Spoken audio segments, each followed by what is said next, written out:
The formation of the universe and its rate of expansion, the location of the Earth in the Milky Way, the kind of light emitted by the sun, the viscosity of water, the levels of the gases in the atmosphere, and a great many other systems with their extraordinarily delicate balances show that the universe very definitely cannot be the product of chance. Every planet in the universe, large and small, is the critically important part of a larger order. Not one of their positions in space or any of their movements is random. On the contrary, their countless details known to us so far have been created and especially adjusted for a particular purpose. Of all the innumerable factors influencing the balances in the universe, a change in the position of just one planet is enough to bring chaos. But these balances are never upset. The universe continues on, in its perfect order, with no problems. All of this is a result of God's supreme power in creation.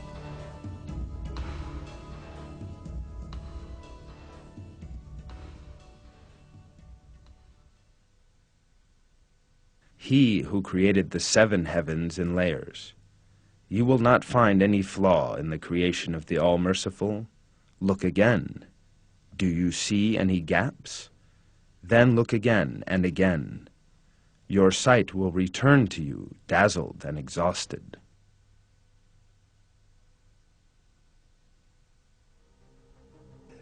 The universe's perfect structure led even Charles Darwin, the architect of the theory of evolution, to admit that there is no room for chance in its creation. As he wrote,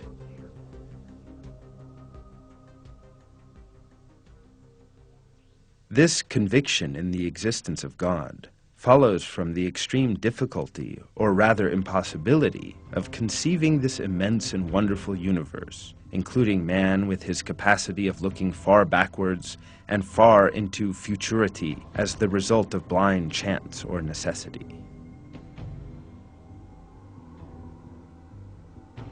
Another vitally important balance in the universe is the distance between the moon and the Earth. That distance is of the greatest importance to the survival of life on Earth, and in terms of the maintenance of many other balances.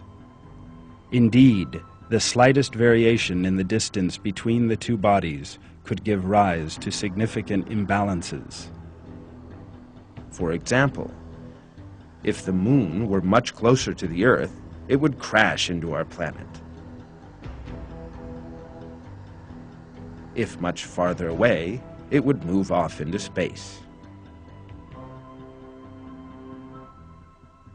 If it were much closer, the tides that the moon causes on the Earth would become dangerously larger. Ocean waves would sweep across low-lying sections of the continents.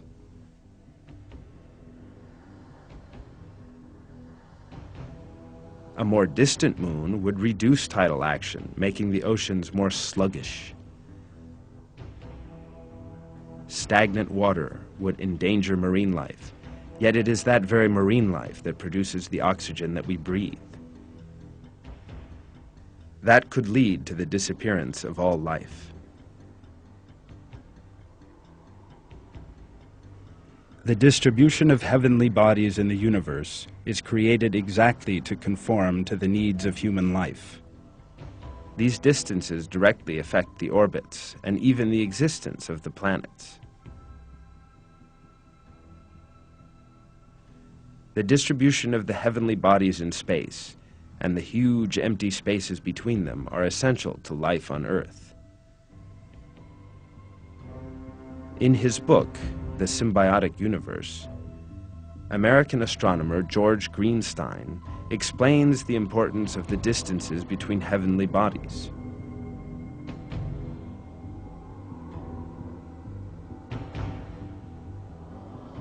Had the stars been somewhat closer, astrophysics would not have been so very different.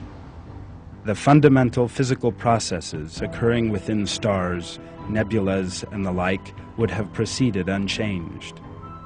The appearance of our galaxy as seen from some far distant vantage point would have been the same. About the only difference would have been the view of the nighttime sky from the grass on which I lie, which would have been yet richer with stars. And oh yes, one more small change. There would have been no me to do the viewing.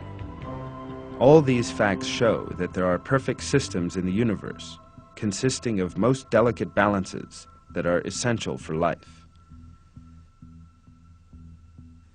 There can be no doubt that these cannot be the work of an order established by chance or unconscious atoms. The entire universe is full of evidence of the matchless knowledge and infinite might of God, the Lord of the worlds. In the Qur'an, God reveals that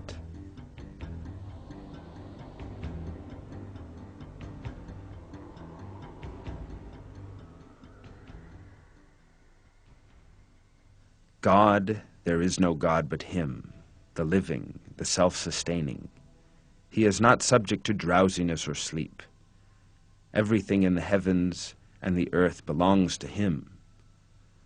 Who can intercede with Him except by His permission?